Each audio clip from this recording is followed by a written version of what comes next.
De hoje, Salmo 148. Diz assim o texto sagrado: Aleluia! Louvai ao Senhor do alto dos céus, louvai-o nas alturas, louvai-o todos os seus anjos, louvai-o todas as suas legiões celestes, louvai-o sol e lua, louvai-o todas as estrelas luzentes, louvai-o céus dos céus e as águas que estão acima do firmamento. Louvem o nome do Senhor, pois mandou Ele e foram criados. E os estabeleceu para todo sempre, fixou-lhes uma ordem que não passará.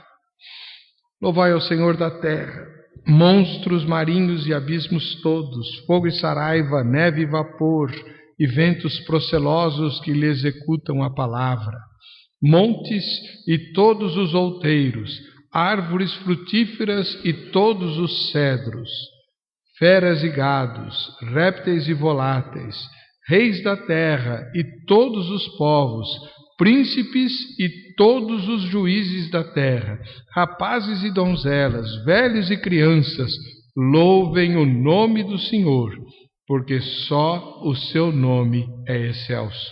A sua majestade é acima da terra e do céu. Ele exalta o poder do seu povo, o louvor de todos os seus santos, dos filhos de Israel, povo que lhe é chegado. Aleluia. Palavra do Senhor, Salmo de número 148.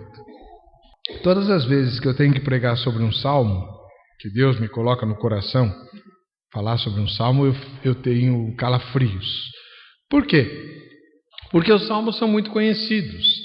Muitos de nós adquirimos o hábito desde a infância de lermos um salmo ou ao acordar, ou ao deitar, ou as duas coisas. E o Salmo 148 a gente repete muito aqui na abertura do culto, porque ele é um salmo de grande exortação ao louvor, né? É um convite à adoração, de forma muito eloquente. E como é que você vai achar coisas novas, né, em textos tão batidos? Eu me lembro de um colega do seminário que, logo depois que eu me formei e fui ordenado, me botaram lá numa comissão de exame de novos pastores. E uma das provas que a gente tem de fazer no presbitério é apresentar uma tese sobre um ponto comum de doutrina. E esse irmão trouxe uma tese sobre oração. E quando eu vi a tese, eu falei, ai, o rapaz vai falar sobre oração para o presbitério, né? Que ele vai apresentar de novo? Porque o objetivo da tese, da monografia, é mostrar que você sabe articular as ideias e discutir pontos controversos de doutrina com equilíbrio e com eficiência. Esse é o objetivo de você fazer a monografia, não é para ensinar ninguém, né?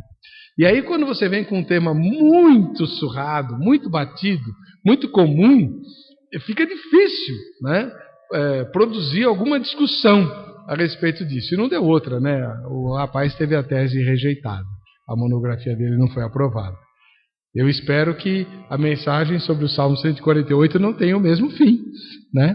Que ela seja, que ela cale fundo no nosso coração, que ela tenha o propósito alcançado, que é o de nos fazer entender o que é que Deus quer com essa palavra, com esse texto, com esse capítulo da Bíblia. É um capítulo inteiro que nós lemos agora, capítulo 148 do livro de Salmos. E como vocês viram, é uma exortação ao louvor. No ano passado, em setembro de 2016, mais exatamente no dia 24, eu fiz uma das minhas contemplações. Eu fui a um lugar que eu já tinha ido antes. Nem sempre eu consigo, irmãos, um lugar deserto, né? Cheio de natureza e onde eu tenha segurança para passar o dia e fazer a minha contemplação. Nem sempre é assim. Então eu procuro lugares onde eu possa fazer algum tipo de adaptação. E esse é lá no Orquidário de Santos. É um lugar onde a Mata Atlântica foi preservada e onde eles puseram lá o orquidário, né, as orquídeas, e também um monte de animais. Alguns, inclusive, correm soltos. Tem muita cutia correndo solta por dentro do orquidário. É um lugar muito aprazível. Todas as vezes que eu fui estava chovendo, mas isso não foi problema, né? E nesse dia eu fiz a contemplação também sobre o Evangelho de Lucas, que eu já até compartilhei a palavra recebida nesse dia, mas antes, durante a contemplação da natureza, Deus falou muito comigo a respeito daquilo que eu estava vendo. Eu fiquei nesse dia muito focado no viveiro de pássaros lá daquele orquidário, né? E é um viveiro dentro do orquidário, tem um lugar isolado, inclusive tem horário de visitação, você não pode ir qualquer hora. E eu tive que ficar esperando, né, o horário para entrar. E lá eu passei boas horas ouvindo e vendo os monte de pássaros que tem ali. Sons em profusão. Cores em profusão. E eu tinha tempo, então eu fiquei olhando cada passarinho, cada pássaro grande, cada canto, né? E foi uma experiência muito interessante, irmãos, porque ali no meio, é como se você estivesse na mata, né? Um monte de sons, um monte de cores, tudo misturado, tudo bagunçado, junto com a Mata Atlântica, né? Mas tudo ali refletia a glória de Deus. Nada era obra do acaso. Cada pássaro, cada canto, cada cor, cada pena foi idealizada por Deus, e a Bíblia diz que foi feito para a glória dele. Tudo que Deus fez foi para a glória dele. E Deus manifesta a sua glória por meio das coisas criadas. Então, se tudo aquilo que eu estava vendo e ouvindo foi feito para a glória de Deus, todos os cânticos, todas as músicas que eu estava ouvindo e todos os movimentos daqueles seres louvavam a Deus. Estavam louvando a Deus, eles estavam existindo. E por existirem como animais, como aves, eles estavam louvando ao Senhor. E Deus falou comigo sobre o Salmo 148, onde há uma exortação a todas as criaturas, as celestes e as terrestres, para louvarem ao Senhor. Que coisa interessante. Naquele dia eu vi que as aves e os animais louvam a Deus simplesmente porque eles existem. Eles existem para louvar o Senhor e louvam a Deus existindo. E a única criatura que tem direito de poder escolher se vai louvar a Deus com a sua existência ou não é o ser humano. Essa é a grande diferença entre nós e as criaturas. Elas, ao existirem, glorificam a Deus, mostram a glória de Deus. Nós podemos escolher se vamos existir para a glória de Deus ou se vamos existir para a nossa própria glória ou para a glória dos inimigos de Deus. Essa é uma escolha que cada um de nós tem de fazer, consciente ou inconscientemente. E por isso o Salmo 148 é uma exortação muito grande, mas muito, como que eu vou dizer, poética. Porque de todas as criaturas que aqui são alistadas, a única criatura que recebe a ordem de louvar o Senhor é o ser humano. Todas as outras já o fazem. Já elas existem, foram criadas por Deus, como diz o texto que nós lemos. Pois muito bem, elas existem para a glória de Deus e já estão glorificando ao Senhor. Nós não. Aí depende de cada um de nós, né? Veja, você notou que todos os verbos estão no imperativo e não no infinitivo, né? Louvai ao Senhor o tempo todo, o Salmo diz. É imperativo que nós o façamos. E no versículo 11, fala: reis da terra e todos os povos, príncipes e todos os juízes da terra, rapazes e donzelas, velhos e crianças, louvem o nome do Senhor. Porque só o seu nome é excelso e a sua majestade está acima da terra e do céu. Ou seja, a majestade de Deus extrapola tudo que ele criou, e todas as criaturas que foram mencionadas antes, nas alturas, no céu, embaixo da terra, em todo lugar, né? A glória de Deus excede tudo isso. E nós fomos convocados para erguermos a nossa voz e usarmos a nossa vida para louvarmos ao Senhor. Aí você vai perguntar assim, tá bom, ok, também. Mas o que é louvar o Senhor? Né? E por que Deus quer tanto o nosso louvor? Né? Qual é a finalidade do louvor? É agradar a Deus? Porque é lógico, não é? Quando você louva alguém ou alguma coisa, você quer agradar, evidente. Você não quer detratar. Mas por que Deus precisa disso? Na verdade, Deus não precisa de coisa alguma. A primeira razão pela qual eu creio que Deus exige, exorta e estimula o nosso louvor é para que nós possamos obedecer a Deus. Né? Nós louvamos para obedecer a Deus. Só nós podemos escolher se vamos ou se não vamos obedecer a Deus. No texto que nós lemos no início do culto, lá de Efésios, capítulo 1, se você lembra, no versículo número 6 diz: para o louvor da glória de sua graça, que Ele nos concedeu gratuitamente no amado. Ele fala isso dizendo que nós somos predestinados para o louvor da glória de sua graça. E no versículo 12, ele diz: a fim de sermos para louvor da sua glória, nós os que de antemão esperamos em Cristo. Ou seja, a finalidade da nossa criação é louvar a Deus. Nós fomos criados para isso, mas não necessariamente o fazemos simplesmente porque existimos. Essa é a diferença entre nós e os pássaros, entre nós e os animais, entre nós e as plantas. Ao existirem, eles glorificam a Deus. Nós não. Nós precisamos tomar posição para louvar o Senhor. Obedecer a Deus. O Salmo manda louvar. Então a primeira razão para você louvar é porque você vai obedecer. Deus mandou. Acabou. Bastaria essa, né? Mas há outras. Veja, o Salmo 148, o coro de aleluias, como diz o título, que a gente não sabe quem foi que escreveu. Minha mãe perguntou hoje para mim, né? É o Salmo de Davi? Eu falei, não sei, não me lembro. E não é, né? Nem de Davi, nem dos filhos de Coré, nem de Asaf. Nós não sabemos quem é o autor do Salmo 148. Em última análise, é o Espírito Santo, que está nos mandando louvar a Deus. E espera que nós não recusemos, não desobedeçamos a essa ordem. Até porque a segunda coisa que o Salmo me fala é que louvar é obedecer. Pensa comigo. Existe louvor na desobediência? Vamos imaginar que eu esteja em desobediência a um mandamento de Deus. Deus me mandou fazer alguma coisa e eu não fiz.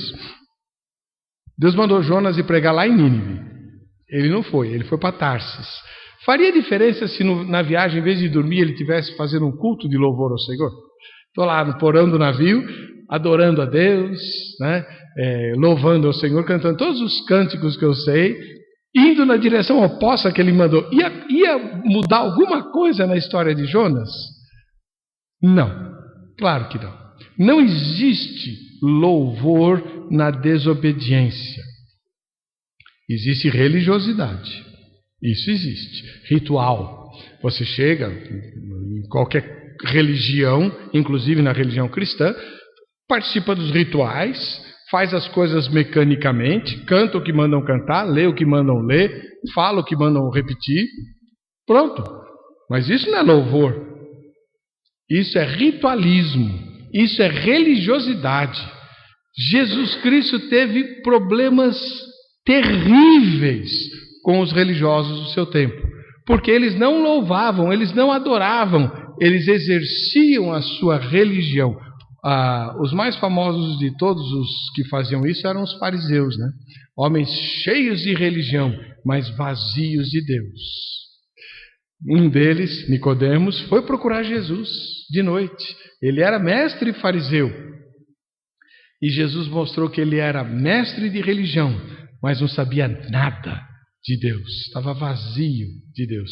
A ponto de Jesus dizer, meu amigo, você tem que começar tudo de novo, tudo do zero. Você vai nascer de novo da água e do Espírito, porque sem isso você não vai herdar o reino dos céus, apesar de toda a sua religiosidade, apesar de todo o seu conhecimento religioso.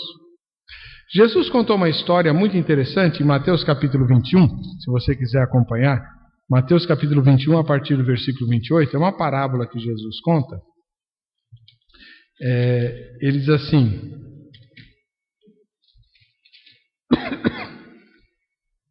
que vos parece? Mateus 21, 28. E que vos parece? Um homem tinha 2 filhos. Chegando-se ao primeiro, disse: filho, vai hoje trabalhar na vinha. Ele respondeu: sim, senhor. Porém não foi. Dirigindo-se ao segundo, disse-lhe a mesma coisa, mas esse respondeu: não quero. Depois, arrependido, foi. Qual dos 2 fez a vontade do Pai? Disseram: o segundo. Declarou-lhes Jesus: em verdade vos digo que publicanos e meretrizes vos precedem no reino de Deus, porque João veio a vós outros no caminho da justiça, e não acreditastes nele, ao passo que publicanos e meretrizes creram. Vós, porém, mesmo vendo isto, não vos arrependestes, afinal, para acreditardes nele. Qual era a diferença entre os publicanos, as meretrizes e os fariseus com quem Jesus estava conversando? A diferença é enorme, enorme. Era impossível confundir esses 3 grupos. Meretrizes, é muito fácil reconhecer em qualquer lugar, em qualquer cultura. Os publicanos eram corruptos. O pessoal da Lava Jato, né, roubava descaradamente. A única diferença é que os publicanos roubavam com o aval de Roma. Né? O imperador de Roma protegia os publicanos para roubarem à vontade, porque parte desse roubo vinha como imposto para Roma. O resto era com eles lá. Né? Então eram pessoas odiosas e odiadas. As meretrizes, por razões óbvias, os publicanos, por serem traidores e extorquidores do povo hebreu, né? E os fariseus eram cheios de religião. Aí Jesus vem e diz: olha, os publicanos e as meretrizes vão entrar na frente de vocês no reino dos céus. Por quê? Porque a religião deles não servia para nada. E por que não servia? Porque não tinha obediência. Jesus deixou isso muito claro na história. O pai tem 2 filhos. Pediu para os 2 irem trabalhar na vinha. O primeiro disse que ia e não foi. O segundo disse que não estava afim, mas arrependido foi depois. Qual é o filho que agradou o pai? O que disse que ia ou o que acabou indo? O que acabou indo. A obediência é que faz a diferença. Não existe louvor se não existe obediência. Se você está se você está em oposição à vontade de Deus, se você está fora da vontade de Deus, não tem como você louvar. Você fala, é o filho que fala: eu vou, pai, eu vou, pode deixar, conta comigo, eu vou ajudar, eu vou fazer, eu vou acontecer, eu vou isso, eu vou aquilo, mas não faz nada, porque você desobedece ao pai. Você tenta enganar o pai com lábia, né? E nós brasileiros somos bons de lábia, né? A gente sabe passar uma lábia até em Deus, né? E aí tranquiliza o coração. Não, eu vou. Quando? Bom, aí já é outro departamento. Não, irmãos, sem obediência não existe louvor. Louvar é obedecer. Portanto, para fazer o que o Salmo 148 diz, é importante que a gente ponha a vida em ordem. Faz aquele exame que o Espírito Santo sonda o nosso coração, revela os caminhos maus e nós os deixamos no altar. Nós abandonamos esses erros no altar do Senhor Jesus, no altar dos sacrifícios, né? No tabernáculo e também no templo, havia 2 altares. O altar do sacrifício, que ficava no pátio, onde o sacerdote matava o cordeiro e assava as carnes ali, e o sangue escorria para para os cantos do altar onde ele era recolhido. Né? Esse sangue era recolhido com um hisopo e levado pelo mesmo sacerdote para o Santo dos Santos, né? Ou para o Santíssimo, onde havia o altar do incenso. E esse sangue era misturado ao incenso que subia com perfume agradável na presença de Deus. A ideia era, aquele sacrifício feito lá fora, no pátio, né, recebe aquele sangue do sacrifício, vem para o altar do incenso, e ali o sangue sobe à presença de Deus. Deus recebeu o sacrifício. Ou seja, quando nós descobrimos que estamos fora da vontade de Deus, estamos em desobediência, estamos em rebelião à sua vontade, nós precisamos fazer o sacrifício lá no pátio e deixar que Jesus, o nosso sacerdote, leve o sangue desse sacrifício, que é o sangue dele mesmo, para a presença de Deus, a fim de que nós sejamos purificados e recebamos paz. Quando Isaías viu o trono de Jesus, ele ficou apavorado. O trono de Deus, né? Ele ficou apavorado. Mas depois veio um anjo, um serafim, que tocou os lábios dele com uma brasa viva tirada do altar. O altar do sacrifício. Né? Ou seja, o altar do sacrifício tem o poder de purificar a nossa iniquidade. Tanto que o Senhor diz, o teu pecado foi tirado, a tua iniquidade foi perdoada. E aí Isaías pode adorar o Senhor e se apresentar para o serviço ao Senhor, né? Conforme o capítulo número 6 do seu livro. Irmãos, louvar para obedecer, porque o Salmo manda, e louvar porque isso é obedecer. Nem sempre a gente louva com palavras, com músicas, com hinos. Deus recebe o louvor com a nossa obediência. E aqui eu quero entrar na parte mais delicada, a terceira da mensagem, dizendo que louvar, ousando obedecer, é o que Deus espera de nós. Sabe, é muito gostoso cantar aqui. Os nossos grupos de música são muito bons, são espirituais, são pessoas humildes, não tem ninguém estrela, não tem ninguém querendo aparecer, todos são homens e mulheres de oração, harmoniosos, muito harmoniosos. Eu gosto muito, quando eu vou a outras igrejas eu estranho bastante o grupo de música. O nosso não, o nosso é muito bom. É bom louvar aqui, mas não significa que aquilo que a gente canta é louvor, depende de nós. Se eu estiver em rebelião, não estou louvando, estou só cantando, né?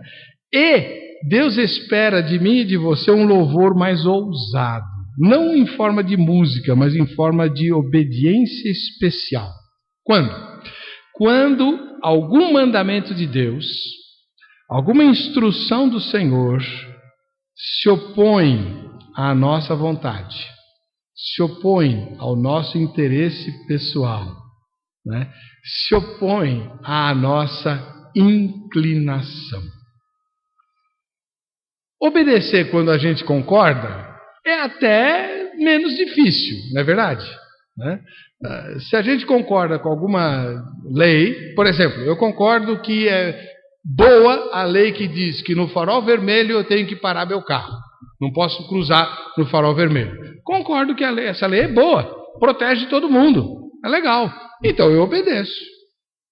Nem sempre, né? Mas eu obedeço, tá bom. Mas e quando a lei contraria o meu interesse? Por exemplo, eu preciso parar num lugar e lá é proibido estacionar, né? O que a gente faz? Ou então a vaga de idoso, ou de deficiente. A televisão está cansada de mostrar o que as pessoas fazem.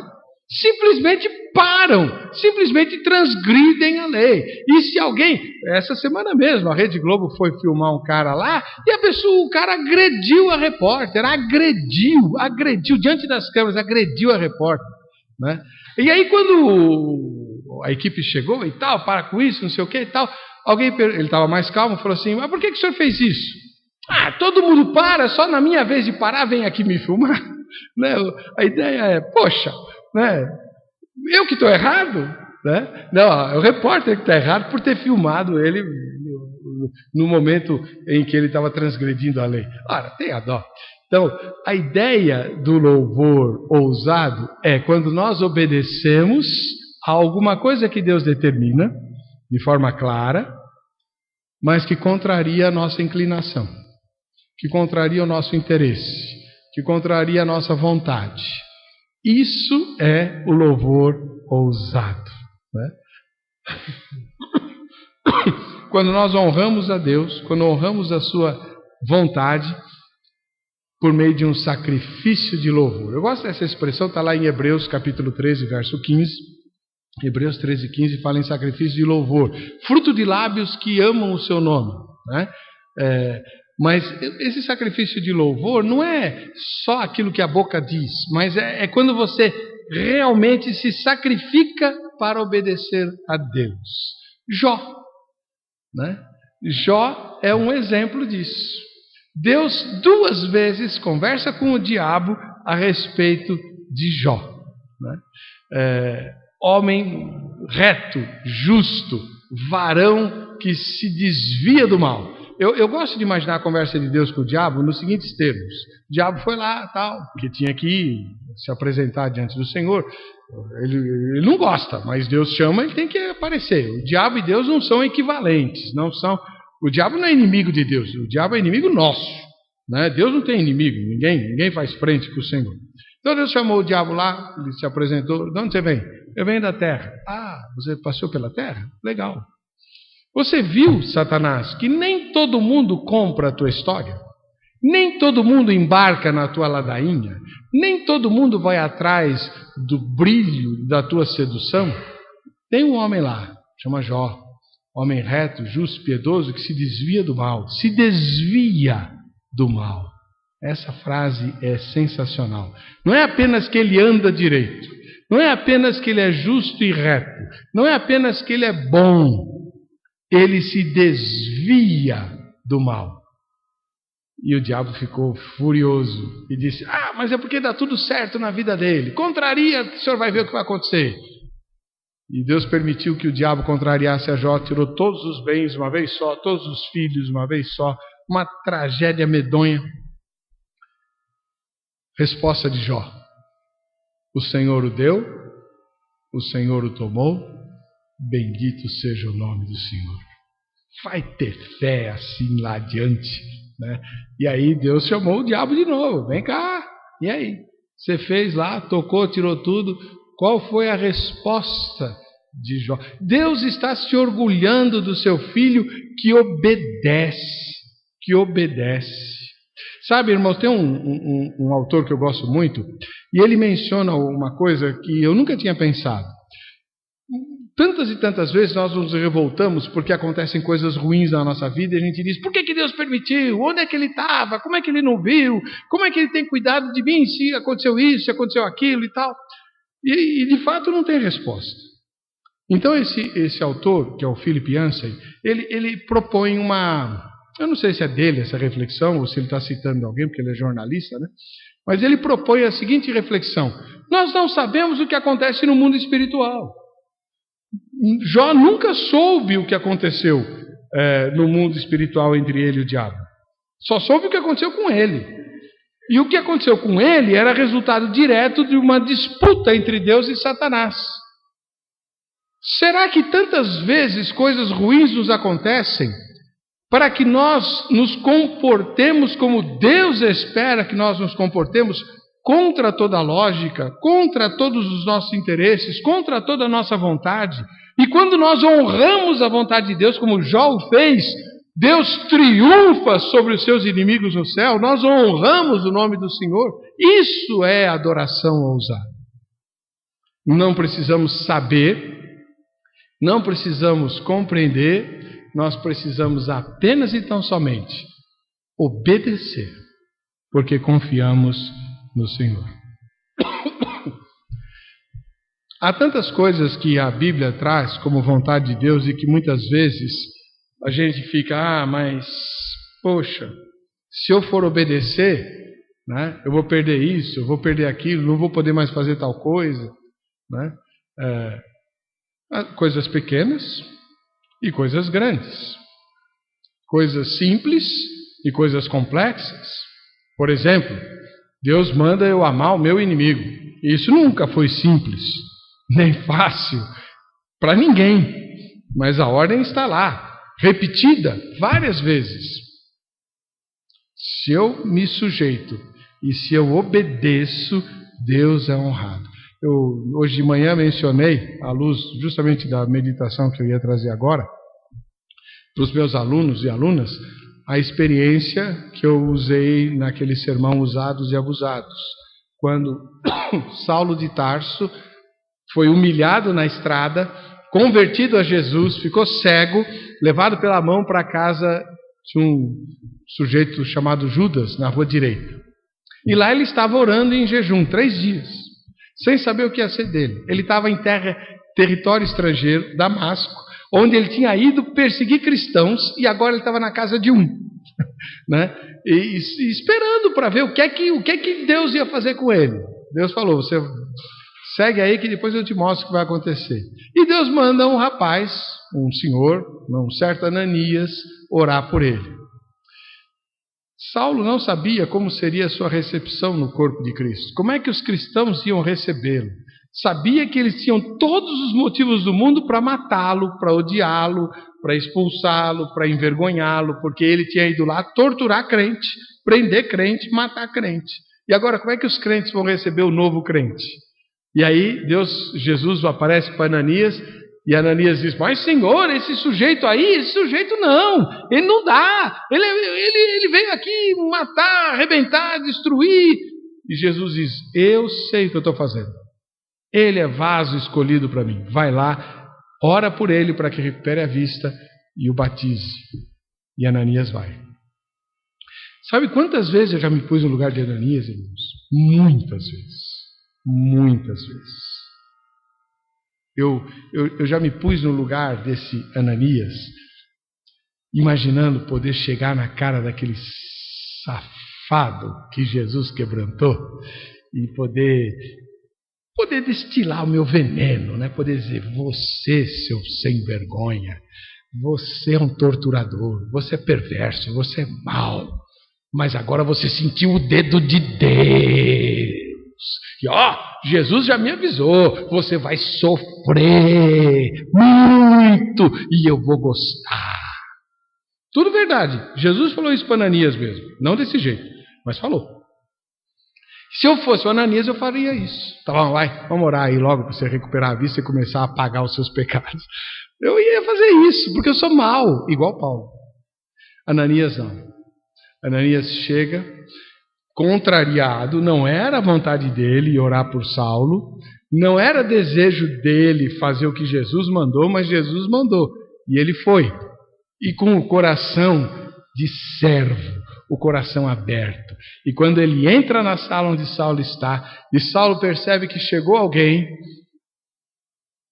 Ananias diz: Saulo, irmão, o mesmo Jesus que te apareceu em Damasco, no caminho de Damasco me apareceu e me mandou aqui para que recuperes a vista e sejas batizado. Saulo, irmão. Essa palavra, irmão, faz e fez toda a diferença do mundo, porque foi a primeira frase de um cristão que Saulo, convertido, ouviu. Saulo, irmão. Eu acho que não foi fácil para Ananias fazer isso, mas ele fez. E ele louvou o Senhor, ousando obedecer a ordem que recebera de Deus. Salmo 148 nos exorta para louvar o Senhor, porque só o nome dele é excelso, a majestade dele está acima da terra e do céu, acima dos nossos interesses, acima das nossas vontades, acima das nossas mesquinharias, acima da nossa transgressão, acima do nosso pecado. Portanto, louvar é obedecer de forma ousada. Podemos não concordar com os projetos de Deus, mas Ele é o Senhor, nós somos os servos, fomos criados para louvar a Ele. Obedecendo naquilo que nos contraria, nós estaremos fazendo isso da maneira mais especial que existe. Que Ele nos abençoe. Amém.